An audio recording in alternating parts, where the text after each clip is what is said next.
Salutations mes amis. Vous vous souvenez peut-être que nous avons parlé du sabbat de la création.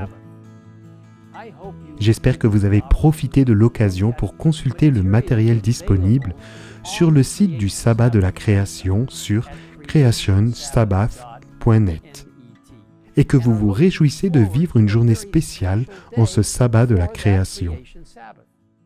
Comme vous le savez, mes amis, la création est un sujet tellement important que l'on retrouve dans de nombreux textes bibliques. Dans le psaume 95, 95, versets 1 à 7, nous lisons ce qui suit. « Venez, crions de joie en l'honneur de l'Éternel, poussons des cris de joie en l'honneur du rocher de notre salut. Allons au-devant de lui avec des louanges, faisons retentir des chants en son honneur. Car l'Éternel est un grand Dieu, il est un grand roi au-dessus de tous les dieux. Il tient dans sa main les profondeurs de la terre, et les sommets des montagnes sont à lui. La mer est à lui, c'est lui qui l'a faite, la terre aussi, ses mains l'ont formée. Venez, prosternons-nous et humilions-nous. Plions le genou devant l'Éternel, notre Créateur, car il est notre Dieu et nous sommes le peuple dont il est le berger, le troupeau que sa main conduit. Dieu veut que nous nous souvenions qu'il est notre Créateur et que nous lui appartenions. Cela est encore plus évident au cœur du message des trois anges qui se trouve dans Apocalypse 14, où nous lisons au verset 6 et 7. Je vis ensuite un autre ange voler dans le ciel. Il avait un évangile éternel pour l'annoncer aux habitants de la terre, à toute nation, à toute tribu, à toute langue et à tout peuple. Il disait d'une voix forte, « Craignez Dieu et rendez-lui gloire, car l'heure de son jugement est venue. Adorez celui qui a fait le ciel, la terre, la mer et les sources d'eau. » Remarquez qu'ici, dans notre lecture précédente du psaume 95, 95, la création et l'adoration sont étroitement liées. Nous devons l'adorer, lui, notre Créateur. Bien entendu, cela fait écho au 4e commandement que nous trouvons dans Exode 20, verset 11. En effet, en 6 jours, l'Éternel a fait le ciel, la terre, la mer et tout ce qui s'y trouve. Et il s'est reposé le 7e jour. Voilà pourquoi l'Éternel a béni le jour du repos et il en a fait un jour saint. Oui, la création et l'adoration sont intimement liées et unies dans le sabbat, sceau de la création et de la rédemption de Dieu. Ellen White commente. Le 7e jour est le jour du repos de l'Éternel ton Dieu.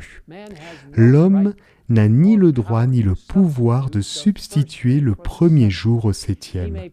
Il peut prétendre le faire, mais les solides fondations posées par Dieu subsistent.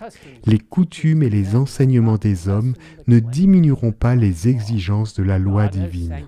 Dieu a sanctifié le 7e jour. Cette portion de temps spécifique établi par Dieu lui-même pour rendre le culte religieux, continue d'être aussi sacré aujourd'hui que lorsqu'elle a été sanctifiée pour la première fois par notre Créateur. Alors réfléchissons à ces pensées. Je vous invite à regarder cette magnifique courte vidéo intitulée « Trouver le repos ». Que le Seigneur vous bénisse d'une manière particulière en ce sabbat, alors que vous trouvez le repos en lui.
Venez à moi, vous tous qui êtes fatigués et courbés sous un fardeau.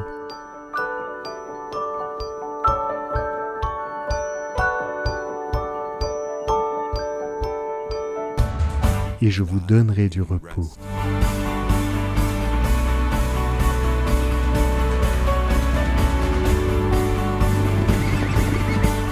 Acceptez mes exigences et laissez-vous instruire par moi, car je suis doux et humble de cœur.